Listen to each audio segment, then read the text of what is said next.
말씀과 함께하는 따뜻한 오늘 큐티온. 그리스도 예수의 종 바울과 디모데는 그리스도 예수 안에서 빌립보에 사는 모든 성도와 또한 감독들과 집사들에게 편지하노니 하나님 우리 아버지와 주 예수 그리스도로부터 은혜와 평강이 너희에게 있을지어다.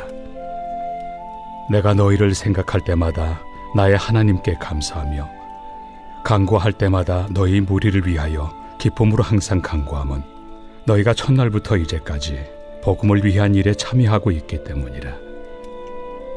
너희 안에서 착한 일을 시작하신 이가 그리스도 예수의 날까지 이루실 줄 우리는 확신하노라. 내가 너희 무리를 위하여 이와 같이 생각하는 것이 마땅하니 이는 너희가 내 마음에 있음이며 나의 매임과 복음을 변명함과 확정함에 너희가 다 나와 함께 은혜에 참여한 자가 됨이라. 내가 예수 그리스도의 심장으로 너희 무리를 얼마나 사모하는지 하나님이 내 증인이시니라. 내가 기도하노라. 너희 사랑을 지식과 모든 총명으로 점점 더 풍성하게 하사 너희로 지극히 선한 것을 분별하며 또 진실하여 허물 없이 그리스도의 날까지 이루고 예수 그리스도로 말미암아 의의 열매가 가득하여 하나님의 영광과 찬송이 되기를 원하노라. 말씀과 함께하는 따뜻한 오늘 큐티온. 오늘의 큐티온을 기도함으로 시작하겠습니다. 기도하겠습니다. 사랑해 주님, 오늘 이 시간 저희에게 귀한 말씀을 붙잡고 나아갈 수 있는 모든 것을 허락해 주심에 감사드립니다. 하나님을 사랑하는 마음으로 이 자리에 서게 되었습니다.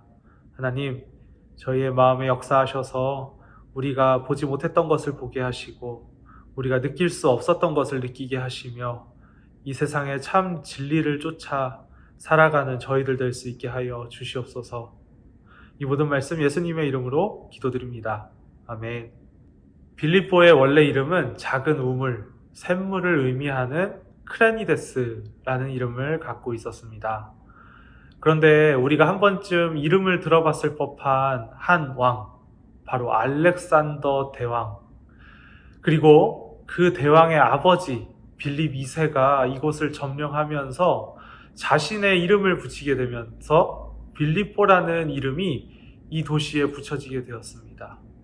그런데 얼마간의 시간이 흐르고 마게도냐 제국의 소유였던 이 빌립보 땅은 로마와의 전쟁에서 마게도냐가 패배함으로써 로마 제국의 소유가 되어버렸습니다.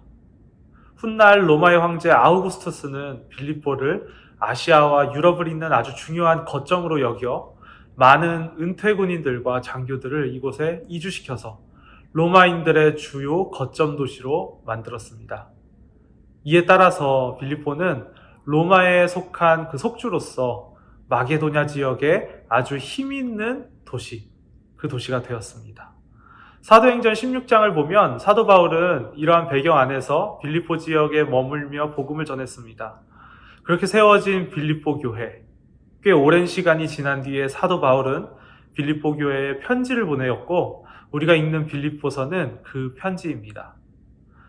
빌립보서의 별명은 기쁨의 서신입니다. 그만큼 사도 바울은 빌립보 교회에 보내는 편지 가운데 기쁨이라는 표현을 꽤 많이 반복하고 있습니다. 그런데 객관적으로 보았을 때 그는 지금 감옥에 갇혀 있는 상황이기 때문에 그렇게 기뻐할 수 있는 상황은 아니었습니다. 그럼에도 불구하고 무엇이 그를 그토록 기쁘게 만들었던 것일까요? 사도 바울이 무엇으로 인해 이토록 기뻐하는가에 대해서 질문하고 그 답을 찾아나가는 것이 빌립보서를 읽는 신앙인들이 가져야 하는 미션 중에 하나입니다. 오늘 빌립보서 처음을 보면 사도 바울이 자신을 표현하는 한 단어가 나오는데 그것은 다름 아닌 종이라는 표현입니다. 편지의 서두에 자신을 표현할 때 그 수식을 종이라고만 표현하는 그 편지는 빌립보서가 유일합니다. 종이라는 표현은 자신을 낮추는 겸손한 표현임과 동시에 그만큼 사도 바울이 빌립보 교인들과 친밀했다라는 것을 의미합니다. 자신의 사도성을 강조하지 않아도 될 만큼 신뢰가 형성되어져 있다라는 것이죠.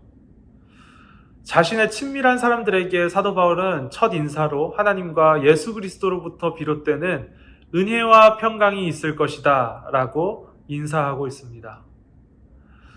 우리는 한번 쓱 보고 넘어갈 수 있는 문장이지만 다시 한번 사도 바울이 한 문장 한 문장을 쓰기 위해 얼마나 많은 고민을 했는지를 생각해 보면 그 의미가 다시 보이기 시작합니다.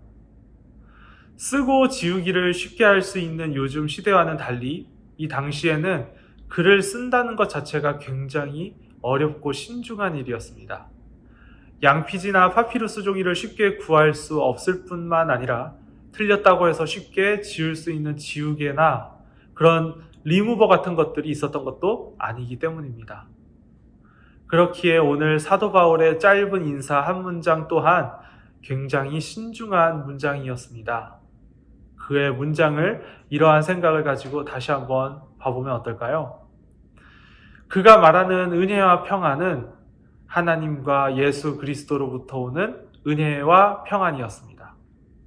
하나님의 계획하심으로 예수 그리스도의 죽으심으로 이루어진 죽을 수밖에 없는 우리들을 살리신 그 은혜, 그리고 그 은혜로부터 시작되는 내 마음의 평안입니다.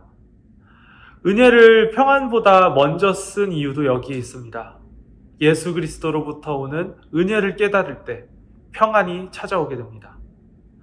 우리는 이를 통해 감옥에 갇힌 사도 바울이 어떻게 기뻐할 수 있는지 그 실마리를 이 문장 가운데에서 발견하게 됩니다.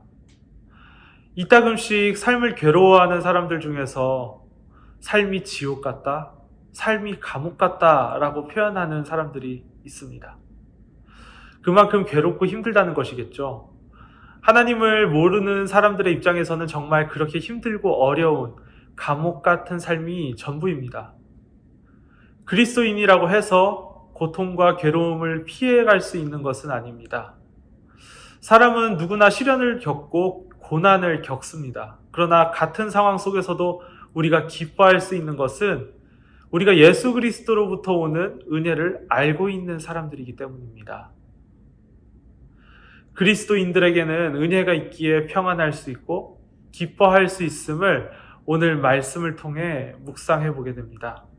하나님께서는 착한 일을 시작하셨습니다. 착한 일로 번역된 헬라어 아가톤은 착한 일, 선한 일, 좋은 일을 뜻합니다. 하나님이 시작하신 선하고 좋은 일은 다름 아닌 예수 그리스도로 말미암아 사람을 새롭게 하신 일입니다. 하나님의 은혜, 하나님의 착한 일로부터 비롯된 사도 바울의 기쁨은 빌립보 교회에 전달되었습니다. 그리고 빌립보 교회는 그 은혜의 자리에 참여하였습니다. 그렇기에 사도 바울은 빌립보 교회를 생각할 때마다 감사하고 기쁨으로 기도하고 확신할 수 있었습니다. 우리의 감사와 기쁨과 평안의 원동력은 은혜입니다. 우리를 새롭게 하시는 하나님의 은혜, 그 은혜의 자리에 기꺼이 참여하는 저와 큐티온 가족 여러분들이 될 수 있기를 소망합니다. 오늘의 묵상 질문입니다. 우리는 하나님의 은혜에 어떤 반응을 하며 살아가고 있나요? 이 묵상 질문을 생각하시면서 더욱 깊은 묵상의 자리로, 또 기도의 자리로 나아가도록 하겠습니다. 기도하겠습니다.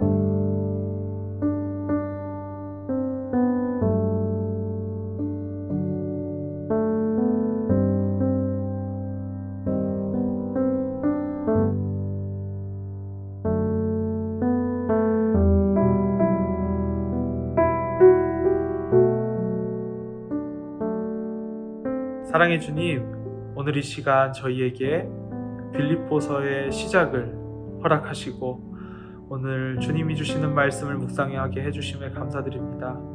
주님, 저희는 주님의 은혜로서 새롭게 태어난 사람들입니다. 새로워진 사람으로서 옛것을 버리고 주님을 따라 나아가는 저희들 될 수 있게 하여 주시옵소서. 이 모든 말씀 예수님의 이름으로 기도드립니다. 아멘.